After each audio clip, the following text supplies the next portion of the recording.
So today I'm starting a solo roleplay to show you what Sungrim can do and how to play.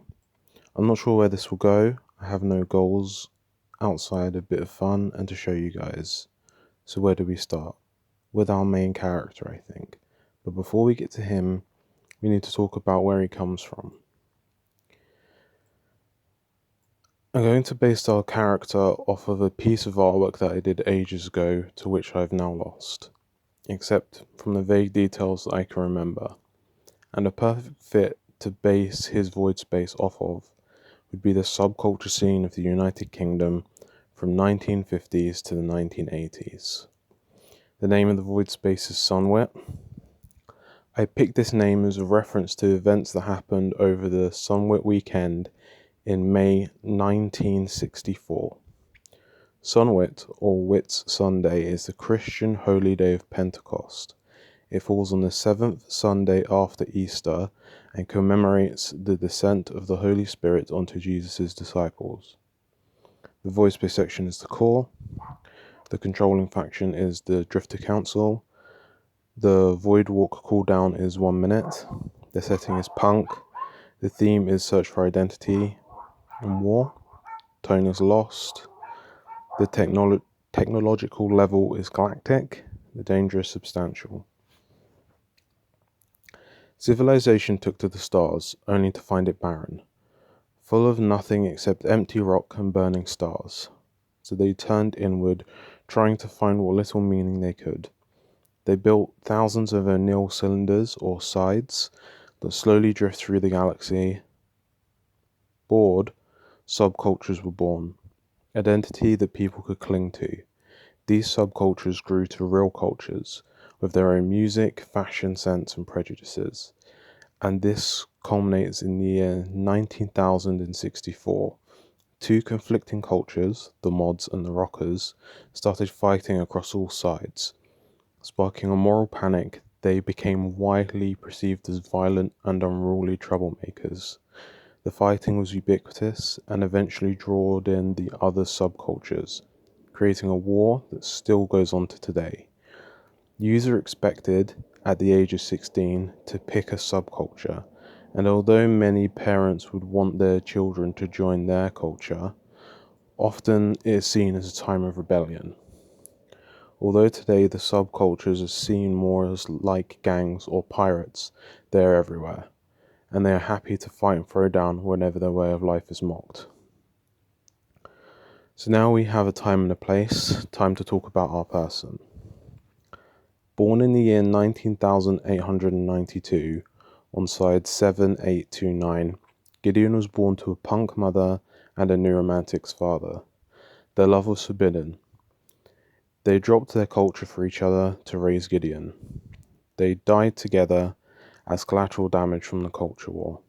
Gideon, at the age of 16, refused to pick a culture, drawing the attention of the cultural leaders on side 7829. Coming together in one place, they tried to convince him of what side to pick. But Gideon, strong of will, had already picked a side. He had started a new culture, of anarchism, a direct anti-culture to the others.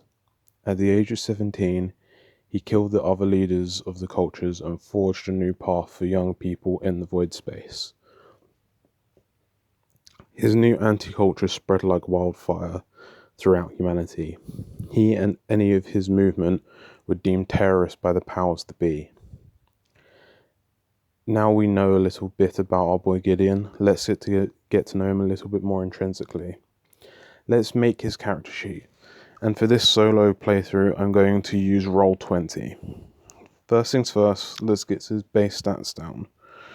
Before we get too far, let's talk about Gideon as a person, and to his 14 questions. This way we can solidify his background and work out how many starting points to give him. First question, what are your character's goals? Well, when we meet Gideon, he's just completed a goal, the killing of the other leaders on the culture of his home side. So let's give him some points for that. The question is that changed his goals? Well, let's decide how he went about it. I would like to think it's a major point in the civilization's history.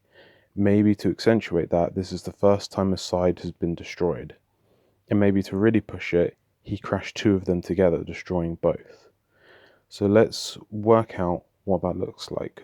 From a quick Google on O'Neill cylinders, they are 4 miles in diameter and 2 miles long. If we want the inner surface area of this the formula is the area equals 2 pi times internal diameter times internal height, which is 502 square miles.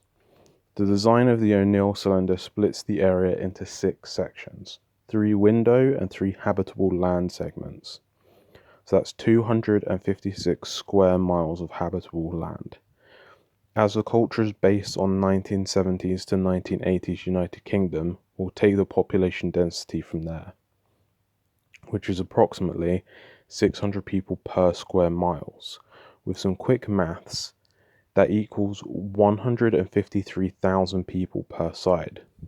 So if every person on both sides died in the collision, that's approximately 300,000, 7,200 people's deaths Gideon is responsible for.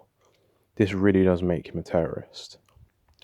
I think that that's enough to change him and cause a bit of trauma.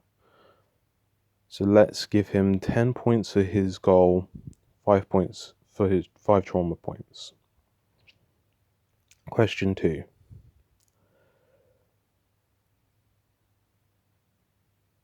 No. What is his new goal? To make a new life for himself.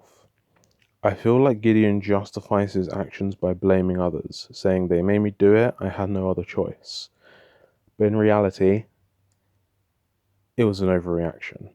He is not the first to have people they love die from this war. This was revenge, but not against the people that killed his parents, but by the system as a whole. So where did he get this from? What ideals drew him into this course of action? His mother was punk, and maybe had strong anti-establishment views. And this passed to Gideon. This could be a reason for Gideon to not stick around after his actions. He does not really care about the status quo, it's just simple revenge. Question 2.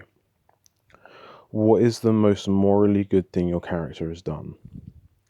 Well, Gideon is young, about 17 or 18 at the start of the solo roleplay, so he hasn't lived much yet.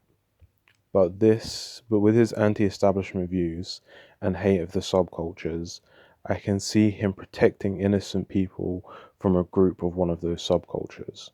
Let's randomly decide what subculture it is. So 1 mods, 2 rockers, 3 punks, 4 goths, 5 new romantics. The random number generator gives us 3. So punks. Maybe this was a turning point for Gideon.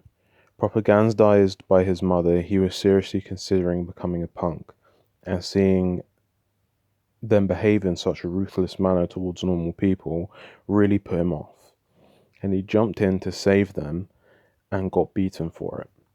This probably gave him some trauma, but was this trauma resolved when he got his revenge, or did it linger?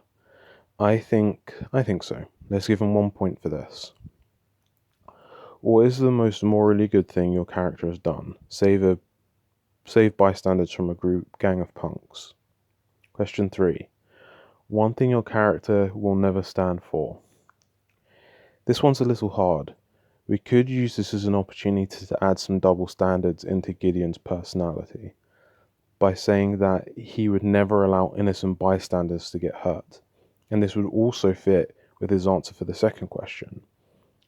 But this seems to be too far. If this was true, Gideon would never make the two sides collide, unless there is another factor. Either there is some way Gideon justifies that all those people were also responsible, or he deems them a worthy sacrifice. We could have this be the reason for Gideon's void drifting as a bad emotion drifter. He does feel horrible to the point that he also tries to sacrifice himself. Then the void drifting becomes a way that he is punished with survivor's guilt and is still alive. This means, however, that Gideon justifies those deaths as a way forward for all humanity to show a different path out of the war of cultures. That's been going on for over 800 years. Let's go with that. I think this is a major moment, but Gideon, he does not change his perspective. He should get 5 points, but also should gain 5 more trauma points for breaking a core personal ideal and desecrating the memory of his parents. One thing your character will never stand for: never allow innocent bystanders to get hurt. Question 4. What is one thing your character would never do? Well, we already know Gideon is willing to go quite far. But how far is too far? I think the next logical step for Gideon is that he has done these horrible things in the name of revenge for his family. So it is obvious that Gideon places family above the well-being of the innocent. So Gideon would never put his family in harm's way. Question 5. What is one thing your character 100% believes in? Let's get away from Gideon's actions and think about his beliefs for a bit. We know he has some form of moral compass, as one thing he believes is that innocent bystanders should not be hurt, and that is informed by what happened to him. But is he more than this? Is he more than just a reaction to circumstance? Why does he feel like he has to do something about the situation? Well, this culture war has been raging for over 800 years, as we established earlier, and shows no sign of letting up. We have been saying that Gideon has been justifying his actions. Maybe Gideon feels like there is no justice, and that he must bring it, not just for himself, but for all those that have lost life to the war. So that's what he 100% believes in. I think Gideon believes in justice even if he has to bring it himself. I think that this particular answer works in favor for both sides of his double standard in his personality, and adds to his actions as not just simple revenge, but also as carrying out of justice in a warped way from Gideon's point of view. This is good, as it could apply to any number of role-play encounters. Question 6. One thing your character is grateful for. What is Gideon grateful for? Maybe we could go a little more nebulous with this one. Gideon could be grateful for being able to act, to be able to take these things into his own hands. Or he is grateful that his parents are not around to see the monster he has become. It might be that he's just grateful to just be alive afterwards. This could add to his survivor's guilt, because he was ready to die and martyr himself for change and justice. And then when he survives, he is grateful, even though he sent hundreds of thousands of innocents to their deaths. This might slowly start eating him alive. Let's go with this one. I think this would cause some trauma to Gideon, and he was definitely grateful to something else before this event. So let's give him 10 points and 3 trauma points, as I feel like this is less than the other things Gideon has taken in at this point. Question 7. One thing your character is proud of. This one might be a little hard. It is obvious that Gideon is not proud of his actions, as he views them as necessary, and he has to take justice into his own hands. But does he feel proud of that sense of justice? I'm not sure. This could be a good way to explore that, because if he's not, all of his actions come crumbling down, or at least just rest on revenge as a true motive. But we could also put saving people as something he is proud of, because if his actions destroying the two sides does nothing to change anything, those people that Gideon sacrificed mean nothing. Let's do a quick bit of world building. For each side, if each side is approximately 153,000 people, and Gideon was born on side 7829, or 7,829, that is a minimum of 1.2 billion approximate people, which would make the entire population of the civilization, a little less than China. Let's up that a bit.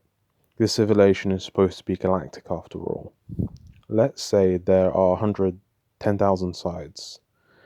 That would be 1.5 billion people, which would make the population the biggest country on Earth. What happens if we say that there is one side per star in the Milky Way galaxy? Estimates say that there are somewhere between 100 billion and 200 billion stars. Let's take in the middle, 150 billion. That is 2.3 E plus 16 people, which would make this the most populated void space I have ever created, and that's too much. The deaths of 300,000 people would be nothing. More people would die of old age every day than what Gideon killed. Okay, the population growth rate of the 1960s and 1970s was 2.1 per year. Let's assume that this is the average over the whole of the civilization's 19,909 year lifespan. Quick maths is that is more atoms in the observable universe. Okay, that doesn't work. Let's try again. Maybe the civilization can only get enough material to make, on average, one side per year. So that there are 19,909 sides. Okay, that equals approximately 3 billion people. Okay, we'll just have to go with that, and we'll have to make a note here that there must be some reason that the people left Earth.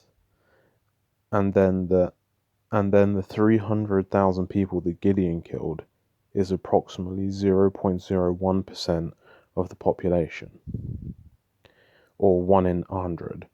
Although this is in the macro not a large amount of the population, this is probably at the time the largest terrorist attack ever. Let's go with saving people for Gideon's question and find out through play if his sacrifices were worth it. Okay, we're halfway through, and those were supposed to be the good questions. Question 8. What is your character's biggest fear? Oh, what is Gideon's biggest fear?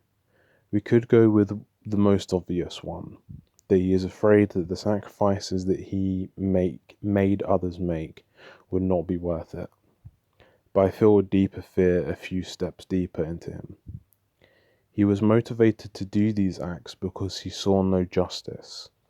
He got justice in a way to try and bring about change. So maybe he is scared the authority will perpetuate the cycle of the culture war, and that's why anarchism. But there's something else. There's even deeper than that, I think. What Gideon is scared of is that people won't change, that the sacrifices he made are for nothing, and that the powers of authority will use his actions to fuel the culture war, and that he himself will be drawn to even greater heights of action to force an end. Question 9. What is one thing your character would never be able to sacrifice? We know Gideon is willing to sacrifice innocence in himself. We could go with family, but I feel like that may be weird to pull off, story-wise, because his parents are dead. We could say he has siblings, but there may be a deeper answer we could choose. Like justice itself, and this fits with his actions up until this point, and why he has chosen the path he is on, and why the double standards in his personality. Because it was never a double standard. He values justice and the carrying out of justice over the lives of innocent. But again, is it justice or revenge? Let's go from Gideon's perspective for now and say he would never sacrifice justice. But let's keep in mind that Gideon may be using justice as an excuse for revenge. Question 10. What in your character's past is a thing they regret the most? I might take this opportunity to delve into why Gideon is the way he is. Why is he so concerned with justice in this way, other than just his family? It could be that Gideon is loyal or values loyalty, or that he sees the opposite of justice in society. Maybe Gideon had a friend and he did not or could not step in to protect them, and this is one of the actions that radicalized Gideon, that the people doing the act were not brought to an account and punished. That's why he takes justice into his own hands, and that adds to his strong anti-establishment views and why he feels justifies his actions as hopefully protecting the wider society from themselves. So, not protecting a friend. Let's give Gideon one trauma point for this. Question 11. What is the most morally bad thing your character has done? Well, from our point of view, it's extremely obvious what this is. But does Gideon? I think he tries to convince himself that it was necessary, but a part of him just can't. What is the most morally bad thing your character has done? I think killing the approximate 300,000 people, some of which would have been innocents. Question 12. What is one thing your character can never forgive? For this question, I think the best answer is endangering bystanders, because it gives the best opportunity for roleplay, but also it shows Gideon is harboring self-hatred that has only manifested as survivor's guilt so far. What is one thing your character would never forgive? Endangering bystanders. Question 13. How much punishment would your character take before they give up? We know that threatening Gideon's family, friends, and bystanders only pushes him to greater heights of destruction, and he was willing to take physical damage to reach his goals, so whatever someone would have to do to him would be extreme or mentally taxing. So I think mental or physical torture would have to be the next step.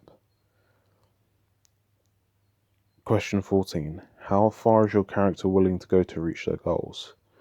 We know how far Gideon has gone so far, but how much further can he go? What comes after mass murder and attempted suicide? Let's leave Gideon at that and see where the story takes us. Now with that done, the skills. Let's go over some of the skills that Gideon needs because of some of the actions he's taken, like crashing the sides into each other. So piloting, and maybe he needs some use of computer skills to get into somewhere where he could control the side. Well, we also know Gideon is a fighter, but I don't think he has had any proper training.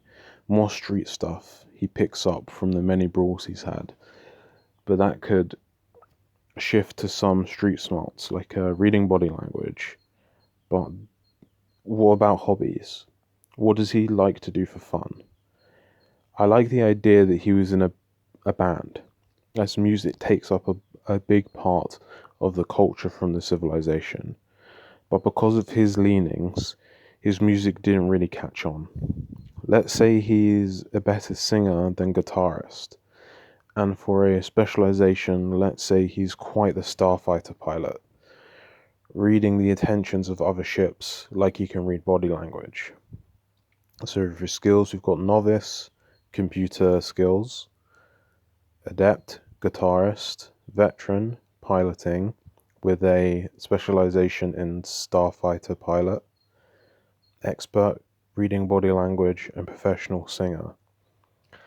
And lastly, with a full deep understanding of Gideon as a person, we can best judge his vices and virtues.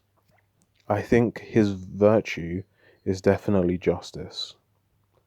but his vice, I think, is either sacrifice or apathy. Let's go for sacrifice for now, and maybe we can change that later. Now, to spend the points we've assigned Gideon over the time, filling out his character sheet, we have 26 points to spend. That's not much. So let's just get him a weapon. Let's say that he has a Clockwork Orange style cane dagger. I think that fits him quite well, and that leaves him with 1 point. And I think we'll leave that there. So he's done. So that's where we're going to leave it for today. Thank you for watching. I hope you enjoyed it, and that you have some inspiration and want to try Sungrim for yourself.